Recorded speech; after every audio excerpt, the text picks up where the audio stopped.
Everyone knows the jaguar, the stealthy killer of the Amazon, the top predator, the cat that even came in sphere. But what happens when that unstoppable predator bites into something that doesn't bleed?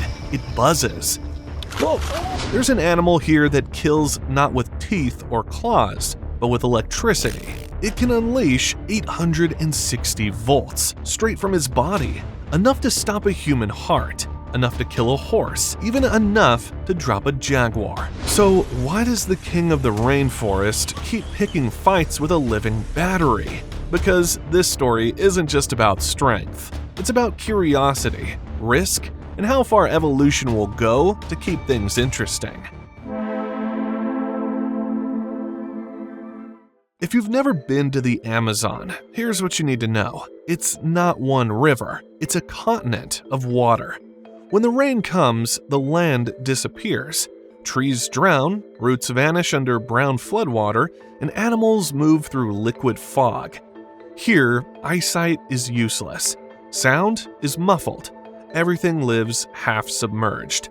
And somewhere beneath those waves lurks one of the strangest inventions evolution ever came up with. A fish that turned electricity into a survival strategy. Let's get one thing straight. The electric eel isn't really an eel. It's a knife fish, closer to catfish than to moray eels. It grows up to 2.5 meters long, weighs about 20 kilograms, and can live for more than 15 years. Unlike most fish, it breathes air. Every 10 minutes, it must rise to the surface to gulp oxygen, which means, weirdly, this fish can drown. It hunts in water so dark you can't even see your hand. But it doesn't need eyes, it has electricity. The eel constantly emits small electrical pulses, about 10 volts, to sense its surroundings. Each pulse bounces off objects, and the eel's brain turns that feedback into a 3D map of the world around it. Basically, it lives in the Matrix, but the code is electric. Inside the eel are three main organs: the mane, the hunters, and the sacs. Together, they make up 80% of its body, meaning most of this fish is battery. Each organ is packed with electrocytes, flat cells that store ions like miniature capacitors. When the eel's brain sends the signal, thousands of these cells fire in perfect sync, stacking their charges like a wall of tiny batteries connected in series. The result? 600 volts on average, and in some monsters, 860 volts, the highest known voltage produced by any living creature. Let's do a quick comparison. A police taser is around 50,000 volts but delivers tiny current. The eel's 860 volts come with around 1 ampere, enough current to kill. It's like the difference between static electricity and a power outlet. One makes your sweater crackle, the other makes your muscles lock up. When that jolt hits another animal, every nerve fires at once. The body freezes, the lungs can't breathe, and if the current crosses the chest, the heart stops. It's not a bite, it's a biological electrocution. In the early 1800s, German explorer Alexander von Humboldt described fishermen driving horses into a shallow creek to flush out eels. The eels attacked the horses, discharging repeatedly until the water literally hissed.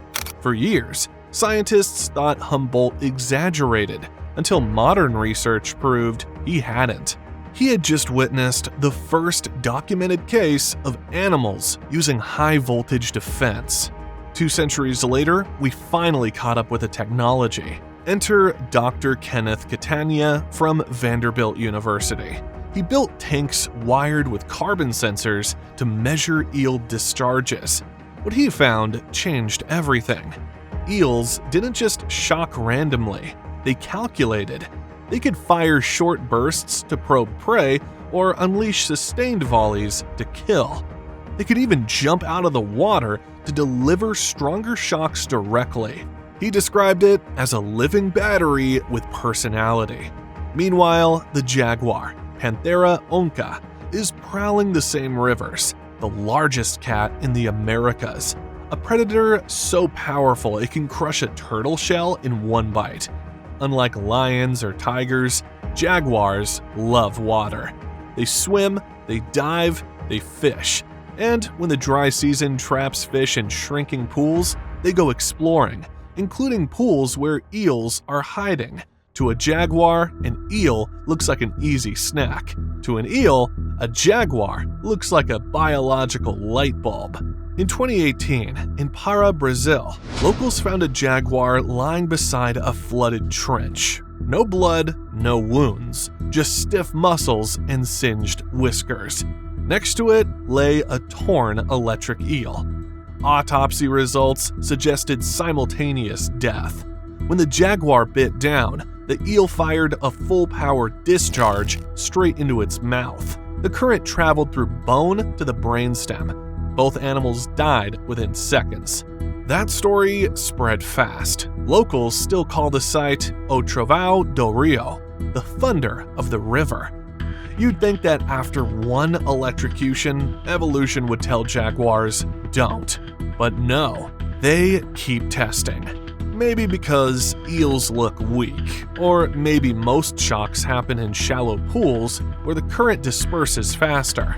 Younger jaguars especially can't resist. They're curious, they learn by failure, and the Amazon teaches lessons in voltage. When electricity enters the body, it hijacks nerves. Muscles contract violently, often fracturing bones. Blood vessels burst from the pressure. At around 600 volts, mammals experience tetanic paralysis, total lockup. If water conducts the current into the chest, the heart rhythm collapses. In jaguars, it's probably confusion followed by blackout. Death by electricity isn't dramatic. It's silent. Encounters between jaguars and electric eels are extremely rare and difficult to document scientifically. But footage from local observers shows how powerful these moments can be. Every shock costs energy. After a few bursts, the eel's internal charge drops. It needs oxygen to rebuild chemical gradients. Basically, it has to breathe and rest. During this recharge phase, it floats near the surface, vulnerable to anything with teeth. Caimans and otters have learned to wait for this moment. When the water goes still, they strike. Even living lightning gets tired. In 2019, biologists filmed a female jaguar hunting smarter. Instead of diving, she stood on the bank, pawing gently. The eel fired early, wasting its energy.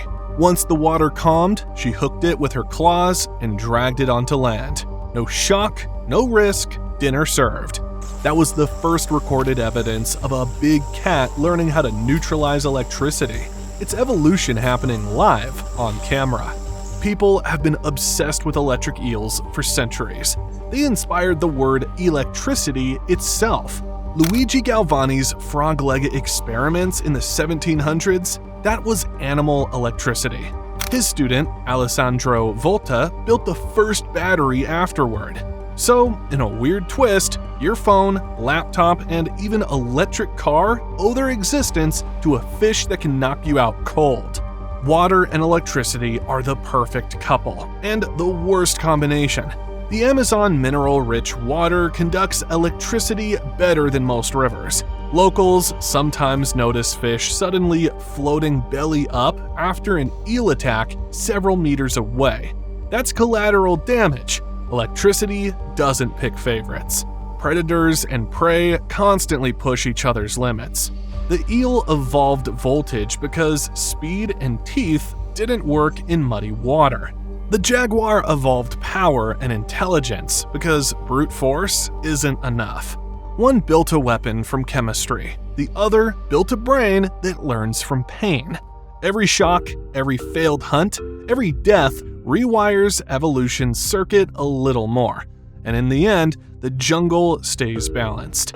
When an electric eel discharges in shallow water, the effect spreads far beyond a single predator or prey. The electric field changes how fish school, how frogs move, and even where insects lay their eggs. For hours after a strike, nearby creatures avoid that area completely. This creates what biologists call electrical silent zones, temporary dead zones in the food web, like invisible fences made of pure voltage. A single eel can reshape a pond's entire rhythm just by existing. Here's something almost nobody knows. Electric eels use low-voltage signals to communicate. Each individual has a unique electric signature. The same mechanism that kills predators also builds relationships. Locals know the danger better than anyone. They tell kids, if the water hums, walk away. Fishermen have drowned mid-catch, their bodies unmarked except for faint burns. One 2011 case near Iquitos involved a man electrocuted while lifting a net. The current hit his arms, his chest seized, and he sank silently in 2 meters of water. In the Amazon, the water doesn't need monsters. It is the monster. In parts of rural Brazil, electric eels are more than wildlife. They're local celebrities. Fishermen talk about them the same way surfers talk about sharks. Dangerous, unpredictable, but part of the ecosystem. They're also a source of fascination for engineers. Modern researchers study eel electrocytes, those battery-like cells, to develop biobatteries that could one day power pacemakers or sensors using saltwater and muscle chemistry. It's nature's technology, millions of years ahead of ours. Indigenous stories predate science by centuries. The Tikuna say eels were born from lightning trapped underwater. The Yanomami believe they're the messengers of the sky god. During storms, elders claim to hear them answer the thunder, pulsing in sync with the lightning flashes. Fear is the Amazon's survival tool. Animals that have never seen an eel still avoid the electric smell, a faint metallic tang mixed with ozone. Experiments show even piranhas steer clear of tanks, where an eel has discharged hours earlier. The scent of voltage lingers like a warning label written by evolution. Of course, humans being humans, we found a way to fight back. Locals now use wooden poles to catch eels safely. They wait until the fish surfaces to breathe, then hook it without touching the water. New research shows electric eels sometimes hunt in groups, a behavior scientists once thought impossible. They surround schools of fish, herd them into tight balls, then take turns shocking. Imagine 30 living batteries firing together. A multi-fish thunderstorm. So, yeah, the jungle just invented electrical warfare. So, what's stronger, muscle or voltage? Honestly, neither. The eel wins only when it fires first. The jaguar wins when it waits. Both survive by learning. In nature, knowledge is the real apex predator. So, yeah, in this corner of the world, Darwin meets Tesla. One animal evolved teeth strong enough to crush bone. The other evolved the power grid. And somehow, both are still alive. Because in the Amazon, survival isn't about strength. It's about who reboots faster.